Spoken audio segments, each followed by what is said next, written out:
is up, my fellow mobile gamers? In today's video, we are talking about Shadow War. We had our first Shadow War gameplay yesterday or last night, and we learned a bunch of things, so we're just going to share that. I recorded all of the gameplay so we can kind of walk you through everything, talk about what's going on. Subscribe to the channel for more Diablo Immortal content. We got a ton of content, ton of guides on this game. Hit the thumbs up button as always. It is greatly appreciated, my friends. I love you guys and girls. You guys are amazing. So the first thing that we need to talk about is the way it starts. So ours was set to start at 7 p.m. Eastern.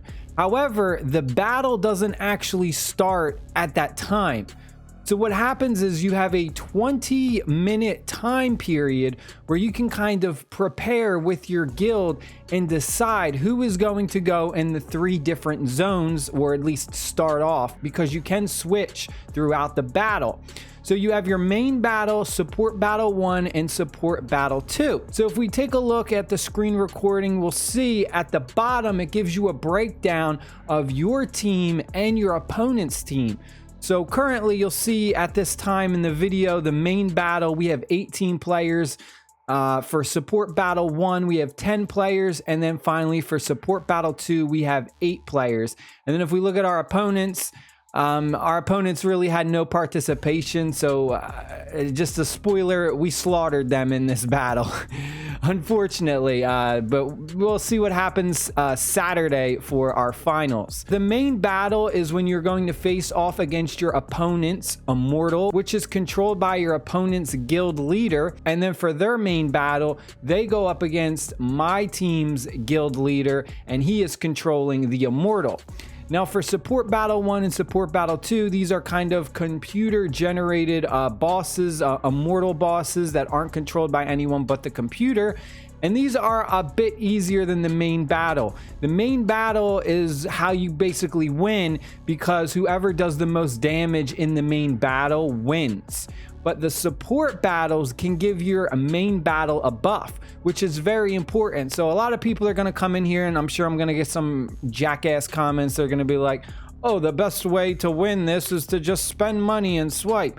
Well, not exactly, because there are some strategies involved in this. You don't want to have everyone in your main battle. You want to really space people out between support battle 1 and support battle 2, so that way you get those attack buffs. So let's go ahead and let's scroll through here. All right, so right here, I am in the first support battle. We're going up against this Immortal that is controlled by a computer. Corner right here, it says defeat the Immortal to add damage to the main battle. Now you'll see there's little increments right here. So once you defeat or do a certain amount of damage to this support battle Immortal, you will get bonuses to your main battle. So you'll see that this says plus 10%.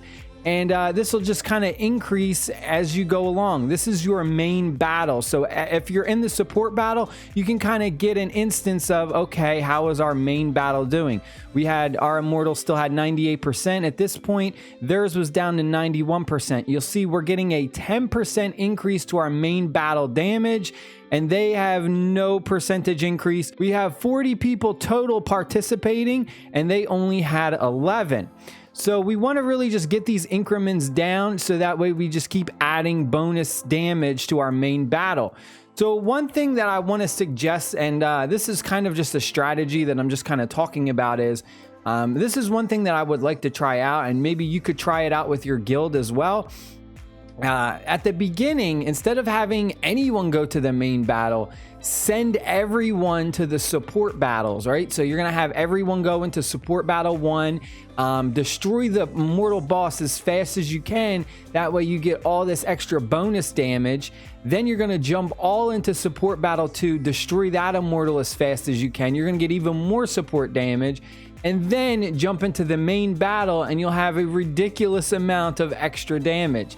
It's a possible strategy that you could try out. You could also go ahead and space everyone out, have your biggest whales or your biggest, strongest players go into the main battle, and then have some of your weaker players go into the support battles. Now, that's one of the easiest things, because the main battle is pretty tough. The one thing that I have not figured out yet, and maybe someone can let me know in the comments, is how the main battle immortal works when it comes to power. So is every main battle immortal all have the same strength, or is the immortals combat rating, combat power, whatever you want to call it, based on that guild leader that's controlling it?